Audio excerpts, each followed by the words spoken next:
Good day friends. நம்ம இன்னைக்கு திருப்பியும் இந்த செகண்ட் அந்த CSIR பேப்பரில் இருக்க அடுத்த 10 ஆப்டிடியூட் ஜென்ரல் ஆப்டிடியூட் கொஸ்டின்ஸ் பார்க்க போகிறோம். ஸோ இப்போ பார்த்தீங்கன்னா ஃபஸ்ட்டு 10 வந்து இதுக்கு முன்னாடி போட்டிருந்த வீடியோவில் போட்டிருந்தேன். இப்போ இந்த வீடியோவில் வந்து 11th கொஸ்டின்லேருந்து இருக்கும். லாஸ்ட் வீடியோவில் மட்டும் இருந்தது, அதாவது ஒரு கொஸ்டினுக்கு ஆன்சர் 10.5 இருந்தது, அதுக்கு ஆக்சுவல் ஆன்சர் 14.5. அந்த ஆன்சரோட கரெக்ஷன் அந்த மிஸ்டேக் வந்து நான் வந்து கீழே வந்து டிஸ்கஷன்ஸில் வந்து கரெக்ட் பண்ணியிருக்கேன், அதை ரெஃபர் பண்ணிக்கோங்க. ஸோ வாங்க இந்த பார்ட்டோட 11th கொஸ்டின் பார்ப்போம். ஸோ 11th கொஸ்டின் பார்த்தீங்கன்னா, the university needs to appoint a new vice chancellor which is based on seniority. Miss West is less senior to Mr. North but less senior to Miss East, but more senior to Miss East. Mr. South is senior to Miss West but junior to Mr. North. If the senior most declines the assignment, then who will be the new vice chancellor of the university? So இப்போ இந்த question பார்த்தீங்கன்னா simple தான். ஒரு 4 பேர் இருக்காங்க. அதில் வந்து யார் சீனியர் மோஸ்ட்டுக்கு அடுத்தவங்கன்னு கண்டுபிடிக்கணும். தட் இஸ் செகண்ட் சீனியர் மோஸ்ட்னு கண்டுபிடிக்கணும்.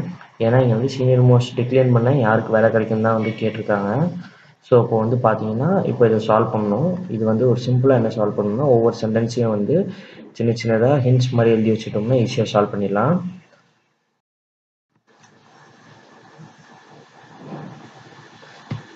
இப்போ இதில் பார்த்தீங்கன்னா ஃபஸ்ட் ஸ்டேட்மெண்ட்டை சால்வ் பண்ணும்போது என்ன வருதுன்னா, மிஸ்டர் நார்த் தான் இருக்கிறதுலே வந்து ரொம்ப சீனியர் மோஸ்ட்னு வருது. அதுக்கு அடுத்து வெஸ்ட், அதுக்கு அடுத்து east. But second statement solve பண்ணும்போது வந்து சவுத் வந்து நார்த்தோட சின்னவர் பட் வெஸ்ட்டோட பெரியவங்க அப்படின்னு சொல்லியிருக்காரு. அதனால் வந்து இப்போ இந்த 2 சென்டென்ஸையும் மிக்ஸ் பண்ணோம்னா நம்மளுக்கு வந்து என்ன கிடைக்கும்னா, ஆக்சுவலாக யார் ரொம்ப சீனியர் மோஸ்ட்டு, யார் ரொம்ப ஜூனியர் மோஸ்ட் நம்ம கண்டுபிடிச்சிடலாம். இப்போ இதில் நம்மளுக்கு தேவையான ஆன்சர் வந்து செகண்ட் சீனியர் மோஸ்ட். ஸோ இப்போ இதில் செகண்ட் சீனியர் மோஸ்ட் பார்த்தீங்கன்னா மிஸ்டர் சவுத் தான் செகண்ட் மோஸ்ட் சீனியர். அதனால் உங்கள் ஆன்சர் வந்து ஆப்ஷன் 4 மிஸ்டர் சவுத். இந்த மாதிரி இருக்கிற ப்ராப்ளம்ஸ் எல்லாம் வந்து இந்த மாதிரி வந்து ஷார்ட் ஹிண்ட் மாதிரி எடுத்து பண்ணோம்னா இன்னும் ஈஸியாக இருக்கும் சால்வ் பண்ண. என்ன கொடுத்துருக்குன்னா, வெயிட் ஆஃப் டைமண்ட் வந்து 2 கேரட், ஒரு கேரட்டுக்கு 8 லட்சம்னா 2 கேரட்டுக்கு 16 லட்சம். ஸோ மொத்தம் 6. ஸோ அது ரெண்டத்தையும் சேர்த்திங்கன்னா வந்துட்டு 1 லட்சத்துக்கு 4 டைமண்ட்னா 16 லட்சத்துக்கு எத்தனை டைமண்ட். ஸோ அப்போ அதை வந்து கால்குலேட் பண்ணுறோம். அதை கால்குலேட் பண்ணோம்னா ஆன்சர் வந்து 64ன்னு வரும். அதனால் total number of 0.25 carat diamonds that can be bought for the price of a 2 carat diamond is 64. அதாவது 64 டைமண்ட் வந்து 64.25 கேரட் டைமண்ட் வந்து ஒரு 2 கேரட் டைமண்டோட விலைக்கு வாங்கலாம்னு கண்டுபிடிச்சிருக்கோம். அடுத்த question, in a sequence of 24 positive integers, the product of any two consecutive integers is 24. If the 17th member of the sequence is 6, the 7th number is. So இந்த மாதிரி சம்லாம் வந்து கொஞ்சம் ஈஸியான சம். இப்போ இதில் பார்த்தீங்கன்னா 2 கன்சிக்யூட்டிவ் பாசிட்டிவ் இன்டீஜரோட ப்ராடக்ட் வந்து 24ன்னு கொடுத்துருக்காங்க. அப்போனா வந்து ஒரு நம்பர் அதில் ஒரு நம்பர் 6னா அதுக்கு அடுத்த நம்பர் வந்து 4ஆக தான் இருக்கும், அதுக்கு முந்தின நம்பரும் வந்து 4ஆக தான் இருக்கும். ஸோ இப்போ 4 அதுக்கு பக்கத்தில் இருக்கிற 2 நம்பரும் 6ஆக தான் இருக்கும். ஸோ இந்த சீக்வன்ஸே வந்து ஒரு ஆல்டர்னேட் 4 and 6. அதாவது 17வது இன்டீஜர் 6ஆக இருந்ததுன்னா 16 18 வந்து 4ஆக தான் இருக்கணும். ஏன்னா ப்ராடக்ட் வந்து 24ஆக தான் நம்மளுக்கு 24ன்னு சொல்லியிருக்காங்க. ஸோ இப்போ அதே மாதிரி 16 18 4னா 15 19 வந்து 6ஆக தான் இருக்கும். ஏன்னா அதோட ப்ராடக்ட்டும் வந்து 24ன்னு தான் நம்மளுக்கு வந்து சொல்லியிருக்காங்க. ஸோ இந்த இது வந்து ஆல்டர்னேட்டிவ் சீக்வன்ஸ் ஆஃப் 4 and 6. அப்போனா ஆட் நம்பரில் ஆட் டிஜிட்டில் இருக்கிற எல்லா நம்பரும் 6ஆகவும், ஈவன் சீக்வன்ஸில் ஈவன் நம்பரில் வர்ற எல்லா டிஜிட்டும் 4ஆகவும் இருக்கும். ஸோ இப்போ வந்து 7th பிளேஸோட நம்பர் கேட்டிருக்கு. ஆன்சர் வந்து 7th பிளேஸ்க்கு வந்து ஆப்ஷன் 3 6 தான் வந்து இதுக்கு ஆன்சர். புரிஞ்சுதுங்களா? அடுத்த கொஸ்டின், மோகன் lent Geeta as much money as she already had. She then spent 10 rupees. Next day he again lent as much money as Geeta now had, and she spent rupees 10 again. On the third day, Mohan again lent as much money as Geeta now had, and she again spent rupees 10. If Geeta was left with no money at the end of the third day, how much money did she have to begin with? So இப்போ இதை வந்து சிம்பிளாக இது பண்ணோன்னா என்ன சொல்லியிருக்குன்னா, முதல் நாள் வந்து மோகன் வந்து கீதாவுக்கு வந்து அவங்கள்ட்ட இருக்கிற அளவுக்கு காசு தராங்க. அதுலேருந்து கீதா 10 ரூபாய் செலவு பண்ணுறாங்க. அதுக்கு அடுத்த நாள் 2வது நாளும் அவங்கள்ட்ட மிச்சம் எவ்வளோ அமௌண்ட் இருக்கோ அதே அமௌண்ட்டுக்கு வந்து மோகன் வந்து திருப்பியும் காசு தராரு. அப்பயும் அவங்க வந்து 10 ரூபாய் செலவு பண்ணுறாங்க. 3வது நாள் 2வது நாள் யூஸ் பண்ண மிச்சத்தில் இருக்க எவ்வளோ அமௌண்ட் இருக்கோ அதே அமௌண்ட்டு திருப்பி மோகன் தராரு. அப்பயும் அவங்க கீதா வந்து 10 ரூபாய் செலவு பண்ணுறாங்க. 3வது நாள் முடிவில் அவங்க கையில் வந்து காசு இல்லை. ஸோ இப்போ இதை வந்து சிம்பிள் பார்த்தோம்னா 3rd டே வந்து நோ மணி. ஸோ கீதா வந்து 10 ரூபாய் செலவு பண்ணியிருக்காங்க. அவங்க வந்து மோகன்கிட்ட இருந்து அதே அமௌண்ட் வாங்கியிருக்கனால என்ன கணக்குன்னா அவங்க 5 ரூபாய் வச்சுருந்தாங்க, மோகன்கிட்ட இருந்து 5 ரூபாய் வச்சுருந்தாங்க. ஸோ 3rd டே ஆரம்பிக்கும் போது அவங்கள்ட்ட வந்து 5 ரூபாய் இருந்தது. ஸோ இப்போ அதே மாதிரி அடுத்த 2nd டேக்கு பார்த்தோம்னா 2வது நாள் வந்து அவங்க 10 ரூபாய் ஸ்பெண்ட் பண்ணாங்க. And she had a balance of 5 rupees. ஏன்னா 3வது நாள் காலையில் 5 ரூபாய் கையில் வச்சுருக்காங்க. ஸோ இப்போ மொத்த அமௌண்ட் பார்த்தீங்கன்னா 15 ரூபாய்.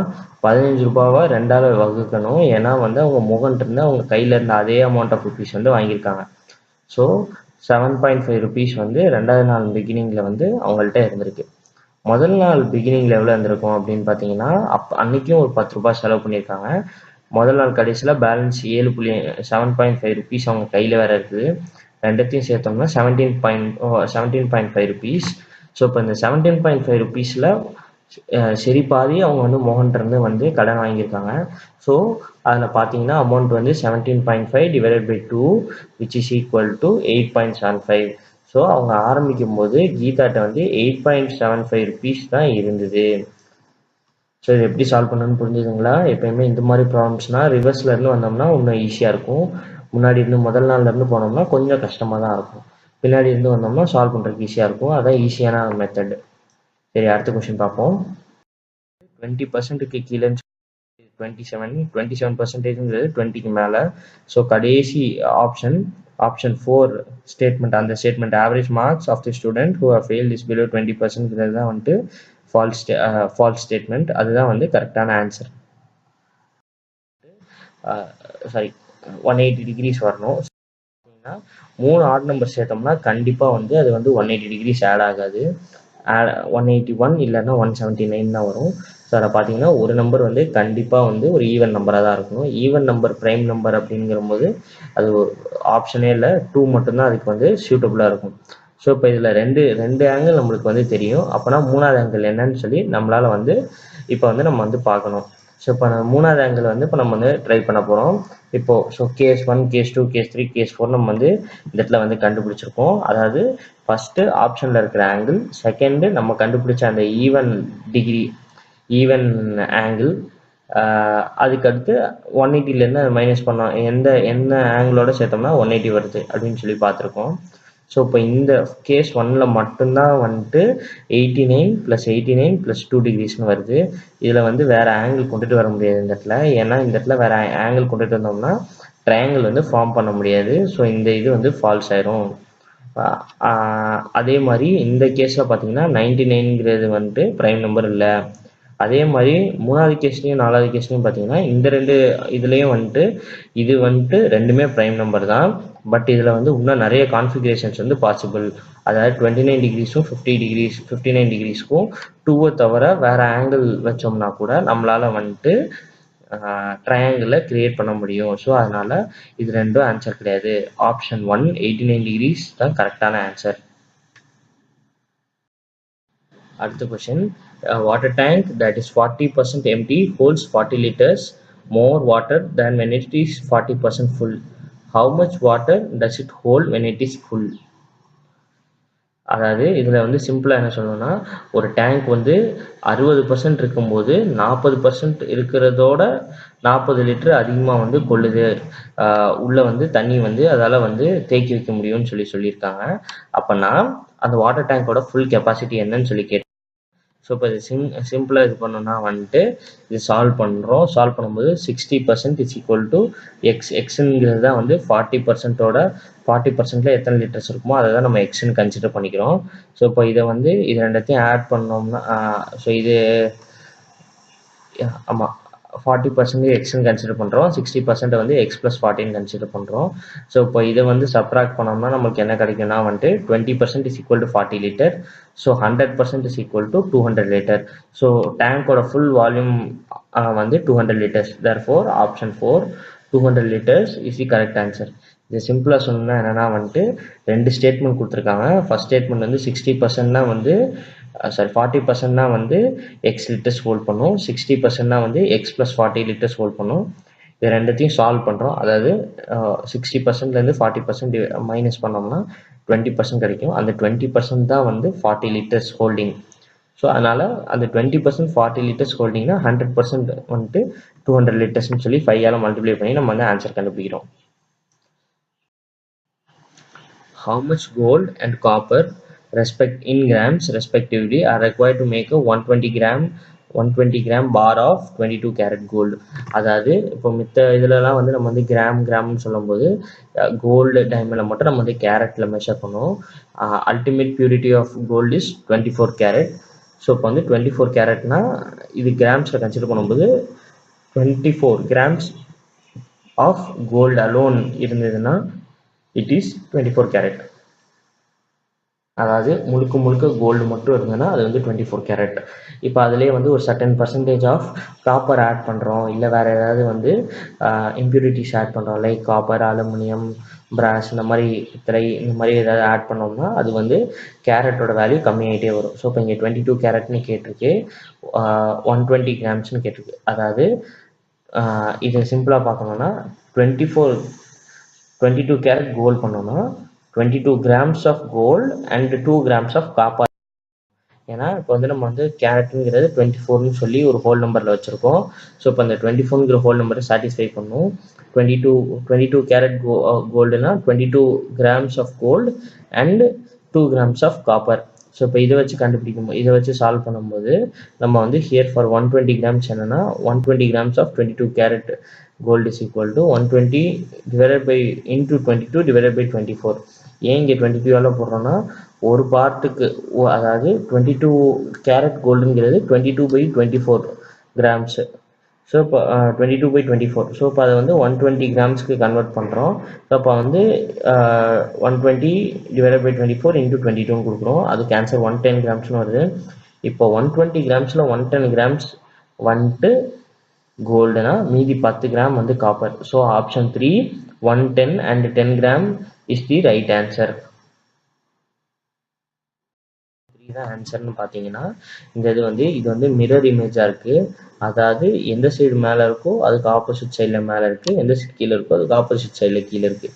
ஸோ பார்ப்போன்னா எந்த சைடு உள்ளே இருக்கோ அந்த சைடு வெளியில் இருக்கணும், எந்த சைடு வெளியில் இருக்கோ அந்த சைடு உள்ளே இருக்கணும், லெஃப்டில் இருக்க சைடு ரைட்டில் இருக்கணும். ஸோ இதுதான் வந்து ஒரு மிரர் இமேஜுக்கு பேசிக் இது. ஸோ இப்போ வந்து அந்த கேட்டிருக்க இதுக்கு வந்து ஆப்ஷன் 3 தான் வந்து மிரர் இமேஜ். ஸோ அதுதான் ரைட்டான answer. Rectangle 2, rectangle 3, rectangle 4 assign பண்ணிப்போம். 1, 2, 3, 4க்கு வந்து வேல்யூ கொடுத்து அசைன் பண்ணிப்போம். இப்போ வந்து இதில் வந்து நமக்கு என்ன தெரியும்னா டயக்ராம் வந்து கொஸ்டின் பேப்பரில் வந்து ஒரே ஹைட் இருக்கிறதுனால நம்ம வந்து என்ன சொல்ல லென்த்தும் ஹைட்டும் ஒரே மாதிரி கொடுத்துருக்கு நம்ம வந்து அசைன் பண்ணுறோம். பட் இந்த இடத்துல வந்து ஏரியா வேரியா இருக்குது. ஏரியா வேரியா இருக்கிறதுக்கு வந்து நிறைய காரணம் இருக்கலாம். ஒன்று லென்த் வேரி ஆகணும், இல்லைன்னா பிரெத் வேரி ஆகணும். இந்த இடத்துல வந்து லென்த் வேரி ஆகுது, ஏன்னா இது வந்து ஒரு ஃபுல் ட்ரையாங்கிள்னு சொல்லிட்டாங்க, ரெக்டாங்கிள்னு சொல்லியிருக்காங்க. ஸோ அதனால் வந்து பிரெத்து தான் வேரி ஆகும். ஸோ இப்போ இந்த இடத்துல பார்த்தீங்கன்னா வந்து பிரெத்து தான் ட்வைஸாக இருக்குது. ரெக்டாங்கிள் 2யும் 3யும் கம்பேர் பண்ணும்போது 2ஓட breadth is double that of the 3ஓட பிரெத்து. ஸோ இப்போ இதே மாதிரி இந்த சைடும் கன்சிடர் பண்ணோம்.